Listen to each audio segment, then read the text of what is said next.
Son las 8:20. Saludamos al economista Andrés Robalino, director ejecutivo de la Cámara de Industrias, Producción y Empleo, una de las entidades que ha venido trabajando, cabildeando, conversando con distintos gobiernos para tratar de mejorar la situación de la vialidad aquí en la provincia de La Suay y el Austro Ecuatoriano.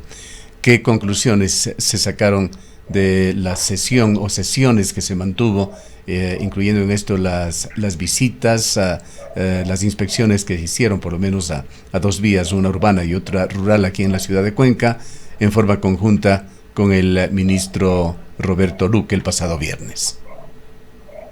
Gustavo, ¿cómo está? Buenos días. Bueno, primeramente agradecerle por la entrevista. Bueno, realmente nosotros como gremio solamente podríamos comentarle la reunión que se realizó con las autoridades y los gremios y el ministro y además el secretario de Alianzas Público-Privadas. No tuvimos la posibilidad de acompañar a las visitas a las vías que usted indica. En relación a la reunión del día viernes, pues realmente las conclusiones son pocas porque lo que indicó Rosana es lo que se concluye de la reunión con el ministro, es que no se va a trasladar el manejo de las vías a las autoridades locales, tanto prefecto como alcalde y prefecto de Azogues como alcalde de Azogues, como estaba previsto y solicitado. El ministro dejó muy claro que ante las malas experiencias del manejo de prefecturas, y puso como ejemplo la vía Santo Domingo-Aloa, no se va a trasladar las competencias a la prefectura o alcaldías y que será el gobierno central el que maneje y el que recupere las carreteras que están en este momento, algunas en una situación sumamente grave. Eso dejó aclarando el ministro, y realmente de ahora en adelante habrá que, la única cosa que queda, Gustavo, y eso es lo que se solicitó a las autoridades ya hace algunas semanas, es tener una estrategia comunicacional permanente para presionar al gobierno nacional y al ministro para que cumplan lo que dijeron el día viernes, que es recuperar las vías, recuperar las carreteras, la Cuenca Girón Pasaje, la Molletura Naranjal, y tratar de que este mantenimiento se mantenga en el tiempo. Economista Robalino, muy buenos días. Quizás el ministro habló de los presupuestos para la provincia de El Azuay en materia vial. No, realmente no nos indicó eso. No sé si es que hablaría ya directamente con las autoridades sobre este tema, ya que estuvo mucho más tiempo con alcalde y prefecto. En la reunión que se realizó en un hotel de aquí de la ciudad de Cuenca, pues no trasladó ningún tipo de montos que se iban a invertir, y creo que ahí es uno de los principales problemas estructurales que tiene el país en relación a las obras públicas, porque creo que todos estamos conscientes que el Estado, el Ecuador, en este momento no tiene dinero, está pasando por momentos fiscales bastante complicados, aunque con la reforma tributaria se puede solucionar de alguna manera, pero no solventar todos los problemas.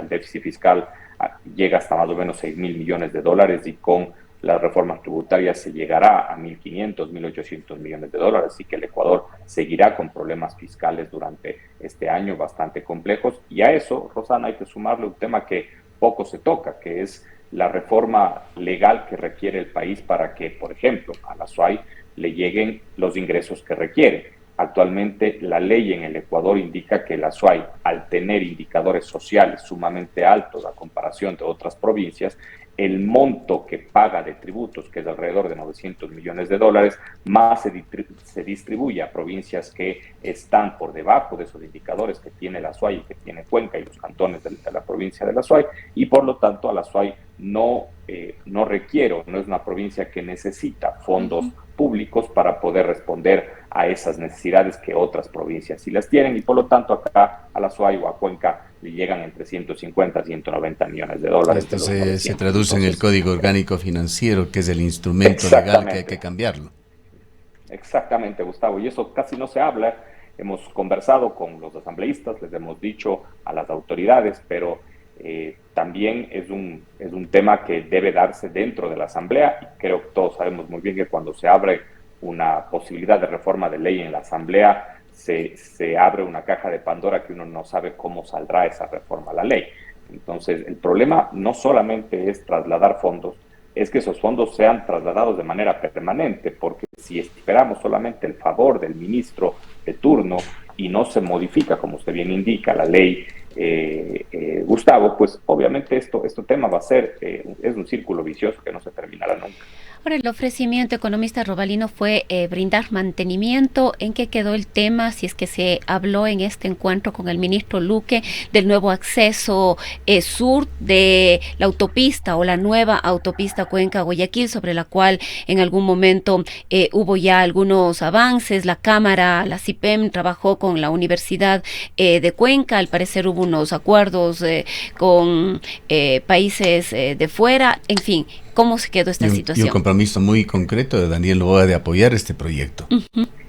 Sí, así es. A ver, específicamente de las vías, en la reunión, como les indico, con los gremios y con las autoridades, el ministro habló de que se iniciará con la recuperación de la vía Medio Ejido-Sayausí. No habló de nada más en temas muy específicos. El prefecto le tocó el tema de los pasos a desnivel en la autopista, que como ustedes saben es una responsabilidad del gobierno nacional. Tengo entendido que son 4 pasos a desnivel, y obviamente le habló de los puntos críticos en la Cuenca Girón Pasaje y en la Molleturo Naranjal, pero no se refirió a nada específicamente, ni tiempos ni presupuestos. Esperamos que con el prefecto y con el alcalde la información haya sido mucho más a detalle, pero a los gremios no se les informó nada más al respecto.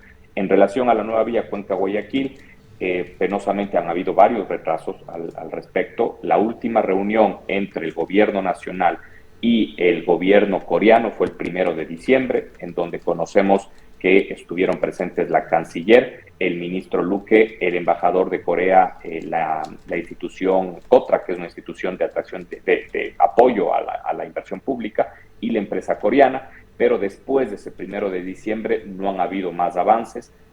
Tenemos entendido, y eso constaba en el convenio que firmó el ex presidente Guillermo Lasso aquí en Cuenca en marzo pasado, en donde para iniciar los estudios de prefactibilidad de esta nueva vía Cuenca-Guayaquil, el gobierno nacional se comprometía a invertir $2.5 millones y el resto del monto del estudio de prefactibilidad lo ponía la empresa pública coreana, pero penosamente esos $2.5 millones están paralizados porque requieren la aprobación del ministro de Obras Públicas. Tenemos entendido que el Ministerio de Finanzas cuenta con esa partida presupuestaria para poder invertir en los estudios de prefactibilidad, pero todavía no conocemos nada al respecto. Sabemos que la canciller está apoyando este proyecto. Esperamos tener una reunión, ojalá las próximas semanas, con la canciller y también con el embajador coreano para un poco avanzar en este tema y presionar al gobierno nacional para que tomen decisiones, pero por el momento todavía eso también está en un stand-by.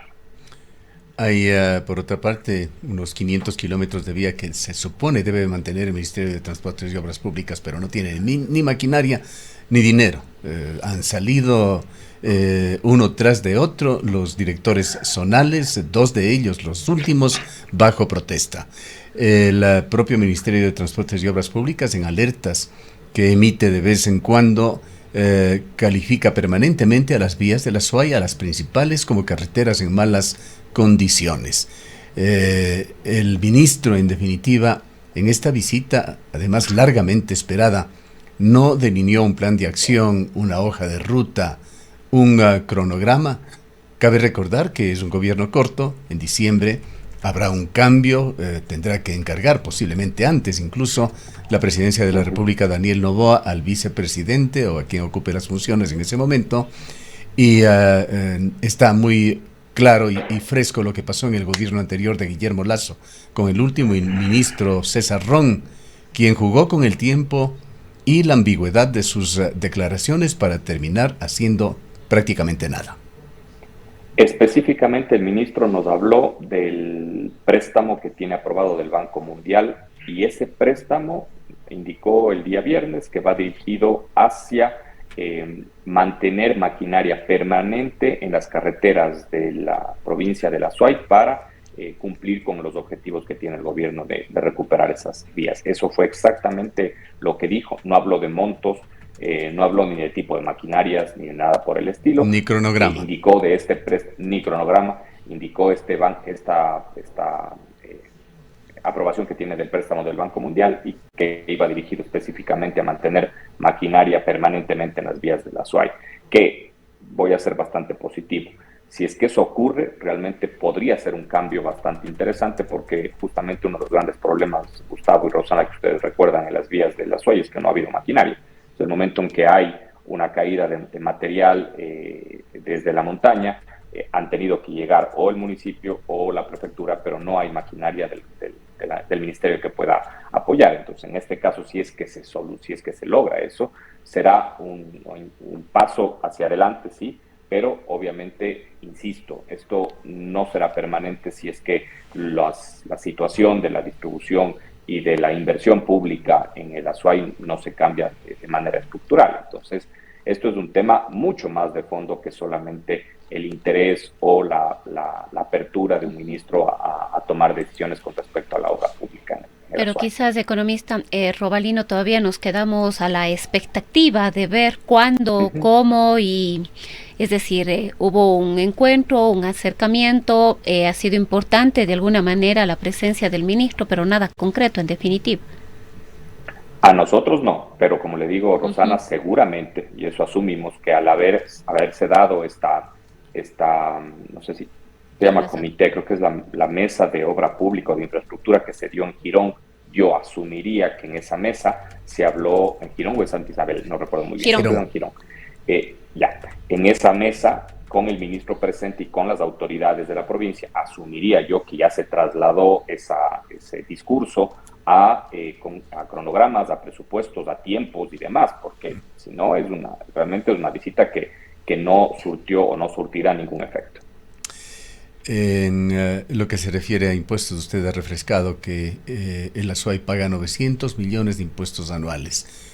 Cabe también recordar que a partir del 1 de abril se sumarán 3 puntos al IVA. Esperemos que no siga esta situación, este tratamiento tan inequitativo para esta provincia.